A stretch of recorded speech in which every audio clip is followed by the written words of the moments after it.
그러니까 민식이법 때문에 있어야 된다라고는 얘기는 하는데 왜 있어야 된다라고는 얘기는 안 해요. 웃기죠? 네, 안녕하세요. 잘생긴 김영춘 팀장입니다. 와!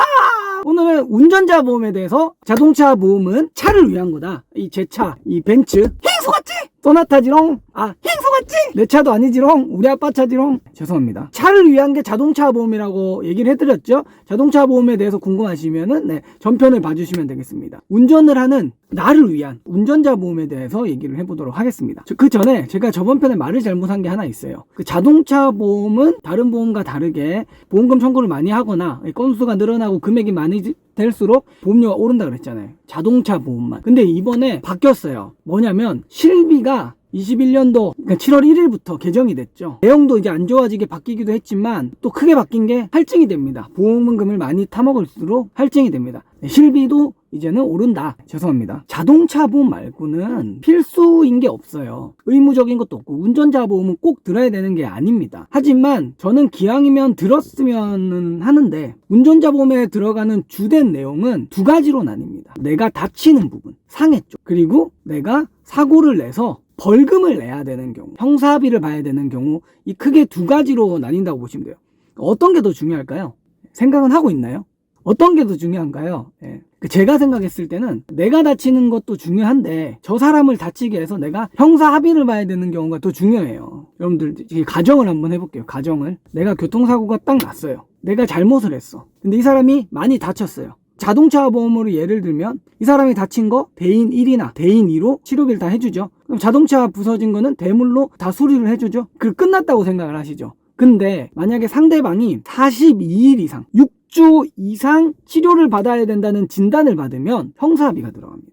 이걸 모르시는 분들이 많으신데 내가 저 사람 뭐 병원비 다 내주고 차 다 고쳐줬으니까 끝이라고 생각을 하시는데 그거는 민사가 뭐죠? 개인적인 싸움이죠. 그거는 이제 끝났어요. 자동차 보험으로 다 했어. 근데 형사합의로 들어가면은 나라에 벌금을 낸다거나 혹은 감빵이라 그러죠. 감옥을 들어갈 수도 있어요. 난 평생 착하게 살았더라도 빨간 줄이 그일 수가 있다고요. 그러니까 형사합의를 본단 말이에요. 돈으로 해결을 할 수 있어요. 그 돈이 너무 금액이 커요. 이 금액을 대신 내기 위해서 가입하는 게 바로 운전자 보험이라고 생각을 하시면 됩니다. 쉽죠? 어쨌든 내가 사고를 내서 저 사람이 42일 이상 치료를 받아야 되면은 무조건 형사비를 받아야 됩니다. 근데 내가 중대한 가실로 인한 사고였냐 아니었냐 이게 중요한 포인트인데 중대한 가실이 아니었다. 그때는 자동차 보험의 대인 2로 해결할 수 있습니다. 그럼 여기서 중대한 가실이 뭔지를 우리가 알아야겠죠. 중대한 가실은 이제 뭐 횡단보도를 지나가는 사람을 박았다거나 중앙선을 침범을 해서 사고가 났다거나 음주, 그 지켜야 할 시속에 20km 이상을 더 가속해서 사고가 났다거나 약물, 무면허다. 면허 없이 사고를 냈다. 뺑소니 사고를 내고 도망을 갔어요. 그것도 이제 중대한 가실이고 스쿨존 있죠. 어린이 보호구역이라고 하는 곳에서 사고를 냈다. 그러니까 이게 민식이법 얘기가 많은 거예요. 나는 그냥 거기에서 가다가 아무것도 안 하고 거기 30km 이하로 가셔야 되는 거 아시죠? 그런데도 아이가 와서 사고가 났어. 그럼 나는 중대한 가실을 낸 사고자가 되는 거예요. 무섭죠? 이 법이 제가 뭐 이렇다 저렇다 말은 하기 그런데 어쨌든 그렇습니다. 사람들이 어떻게 하는지 알고 운전자 보험을 이제 판매하려고 할 때 파는 방법을 알려줘요. 민식이법 얘기를 하라고. 민식이법을 얘기를 하는데 민식이법 때문에 왜 이걸 가입을 해야 되는지는 얘기를 안 해줘요. 공부 안 하고 이렇게 판매하는 거 저는 이거 사기라고 봅니다. 무슨 말이냐? 내가 모르고 물건을 파는 건 저는 사기라고 생각을 해요. 이거는 상대방을 기망한 행위입니다. 매달 돈을 내는데 이게 뭔지도 모르고 그걸 내게 되는 거예요. 물어보면 민식이법 때문에. 그러니까 민식이 뭐 어쩌라고. 죄송합니다. 흥분해서. 방금 얘기했던 12대 중대한 가실로 들어가는 겁니다. 그렇게 돼서 사고가 났는데 저 사람이 42일 이상 치료를 받아야 돼요. 그러면은 아까도 얘기했죠. 이 상황에서도 이제 대인 1, 2로 치료비는 다 해결해 줄 수 있습니다. 자동차 1억이든 2억이든 고치는 거 다 해줄 수 있어요. 보험료는 많이 오르겠지만 자동차 보험. 다만 내가 이제 형사 법을 어긴 게 됐어요. 법을 어긴 사람. 이거를 해결하려면 그 사람에게 합의금을 줘야 돼요. 적당한 합의금, 병원비뿐만 아니라 합의가 끝나면 해결할 수 있습니다. 근데 그 돈이 만만치 않겠죠. 그때 필요한 게 바로 자동차 사고 처리 지원금이라는 보장이에요. 자동차 사고 처리 지원금을 가입을 하시면 이것들을 해결할 수 있습니다. 한도가 얼마나 들어가냐면은 요즘에는 2억, 보험사마다 달라요. 한 1억 5천까지 들어가요. 최고 한도를 가입을 하시는 게 좋아요. 보험료 저렴합니다. 이런 일이 잘 안 일어나기 때문에 저렴한 거예요. 그러니까 이거 꼭 넣으셔야 돼요. 없으면 나중에 크게 후회하실 수 있습니다. 자동차 사고 처리 지원금에서 해당이 안 되는 중대한 과실이 있어요. 3가지가. 음주, 뺑소니, 무면허. 이 3가지는 약관을 보시면은 해당이 안 된다고 이렇게 써놨거든요. 그러니까 음주, 뺑소니, 무면허. 요거는 안 됩니다. 그리고 하지도 맙시다. 교통 질서를 잘 지킵시다. 자가용 교통사고 처리 지원금으로 합의를 볼 수 있겠죠. 근데 여기서 끝이 났냐? 그게 아니에요. 이제 나라에 벌금을 내는데 벌금을 내는 대인과 대물이 또 따로 나뉘어져 있어요. 대인은 보통 한 3천만 원 정도까지 가입이 됩니다. 2천만 원도 내고 이거 내가 설정을 할 수 있어요. 그러니까 무조건 여러분들이 한도를 최고로 해서 가입을 하시는 게 좋아요. 그리고 이제 대물은 뭐가 있을까요? 나라에 저기 뭐 가로등을 박았다. 벌금 내야겠죠. 예. 그리고 물려주는 거는 어떻게 한다? 자동차 보험에서 대물이 할 거고, 벌금은 운전자 보험에서 대신 내주는 거죠. 변호사 비용, 만약에 내가 재판을 받아야 될 수도 있잖아요. 그럼 변호사 선임이 필요하죠. 그 변호사 선임 비용 뭐 2천만 원 혹은 3천만 원 거기에 맞춰서 설정을 넣을 수 있습니다. 지금 제가 얘기했던 것처럼 자동차 사고 처리 지원금, 대인에 대한 벌금, 대물에 대한 벌금, 변호사 선임 비용, 이 4가지를 한도를 가장 높게 해서 가입을 해도 보통 10,000원이 안 돼요. 20년 내는 걸로 하고 80세까지 보장받는 걸로 100세까지 해도 보통 10,000원이 안 됩니다. 지금 제가 이제 얘기했던 거는 필수품이에요. 운전자 보험을 가입할 때 반드시 넣어야 되는 필수품인데, 이거 외에 이제 어떤 게 있을까? 아까 얘기했던 상해. 내가 다치는 쪽, 상해 쪽으로 여러분들이 보험이 다 있으실 거예요.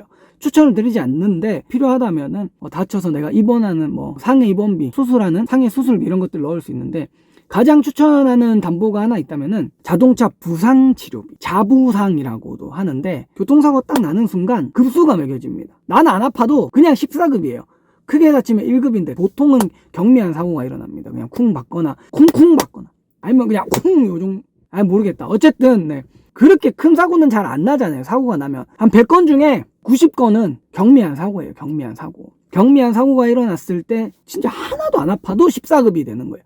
14급일 때 받는 금액이 10만 원이든 20만 원이든, 왜냐면 다 이걸 받게 되니까 30만 원이든 이걸 받을 수 있는 자동차 부상 치료비라는 담보가 있습니다. 요거를 이제 가입을 해주시는 거를 저는 이제 추천을 드리죠. 요건 넣으셔도 되고 안 넣으셔도 돼요.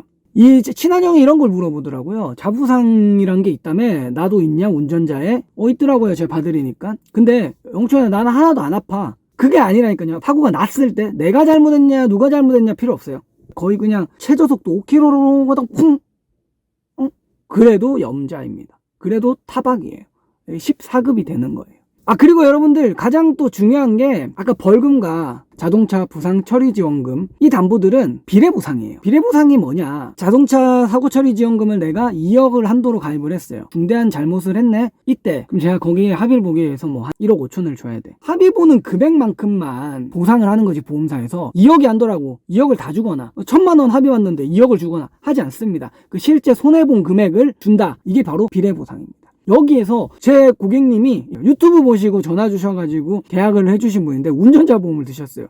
물어보시더라고요. 이건 저도 잘 몰랐어요. 너무 이건 고맙네. 예, 고객님한테. 만약에 내가 그러면은 자동차 사고 처리 지원금을 이제 써야 돼. 그런 상황이 왔어. 1억에 합의를 보기로 했는데 지금 내가 당장 1억이 없잖아요. 그러니까 1억을 먼저 주고 그 다음에 그 영수증을 처리해가지고 이제 보험사에 청구를 해야 되냐, 이걸 물어보시더라고요. 방식이 2가지가 있습니다. 방금 얘기한 것처럼 내가 먼저 선 지급해서 해결 다 하고 보험사에 청구해서 그 돈을 받는 방법과, 이렇게 하기로 했다고 얘기가 끝나고 나서 보험사에 얘기하면 보험사가 그걸 와서 이제 대신 금액을 주는, 이 방법이 새로 생겼기 때문에 걱정을 안 하셔도 되겠습니다. 이런 거 물어보는 고객님들 저는 좋아요. 예. 나도 공부하게 되고 알게 되니까. 제발 부탁인데 보험을 가입을 할 때 민식이법 때문에 운전자 보험이 필요해, 이런 거 그렇게 가입하지 마세요. 진짜로. 예? 그러니까 민식이법 때문에 대체 왜? 그 민식이법 때문에 왜? 그게 뭐 어떻게 해줄 건데, 그래서 내가 그런 일이 일어나면 뭐가 되는 건데, 이런 거를 물어보셔서 가입을 하시면 되겠습니다. 운전자 보험은 저렴하니까 여러분들 운전자 보험 비싸게 가입하는 분들이 있어요. 비싸게 가입한 건 비싸게 팔려는 사람을 만났다고 보시는 게 맞을 것 같아요. 벌금이나 사고 처리 지원금 이런 것만 가입을 하면 10,000원이 안 나옵니다. 어떤 보험사를 하든 필요한 것만 넣어서 아까 필수품과 내가 넣고 싶은 것만 골라서 넣어서 보험료 확인해보고 이 정도 적당한 것 같다면 그렇게 가입하시기를 추천드리도록 하겠습니다. 오늘은 운전자 보험에 대해서 알아봤고요. 다음번에 진짜 중요한 얘기를 할 거예요. 보험회사는 도대체 어떻게 저렇게 큰 건물을 짓고 부를 축적할 수 있는 건가? 대체 보험회사는 어떻게 돈을 벌고 있는 건가? 보험회사가 돈을 번다는 건 고객님들이 손을 보고 있다는 거랑 저는 똑같다고 보거든요. 그러면 보험회사가 왜 돈을 버는지를 우리가 알면 꼭 반대로 행동을 하면 보험회사가 돈을 좀 덜 벌겠죠. 벌긴 벌겠죠. 회사라는 것 자체가 돈을 벌려고 만든 건데. 그러면 보험회사가 돈을 좀 덜 벌면 고객님들이 손해보는 게 좀 없어지겠죠. 그쪽 얘기를 한번 해보도록 하겠습니다. 여러분 감사합니다. 고맙습니다. 그리고 뭐 궁금한 거 있으시거나 문의 주실 분들은 언제나 요 카카오 오픈 채팅으로 문의 주시고 보험 문의도 좀 많이 주시면은 제가 먹고 사는데 큰 힘이 될 것 같습니다. 감사합니다.